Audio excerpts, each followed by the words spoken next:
City North EDSA, we got a full community supporting you guys. Yeah. Fun! Hi! Hello po, pwede po kayo mag-register, okay? Baka nagbabike po kayo or if you wanna learn how to bike, can I just give Ayan. So ngayon nakikita natin kung ano yung mga diferensya. Sa B-brakes po, meron po tayong brake pad na tinatawag. Ito po, meron din po tayong disc brake. Ito po. So makikita nyo po dito, ayan, disc brake. Okay. So may mga pads po yan. Sa pads sa disc brake, ito ay pads sa V-brake. Okay? Ilan po ang minimum na millimeters para palitan po natin yung V-brake natin? May nakakaalam nyo ba?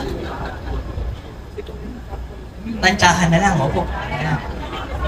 And 645 incidents resulting in damage in properties.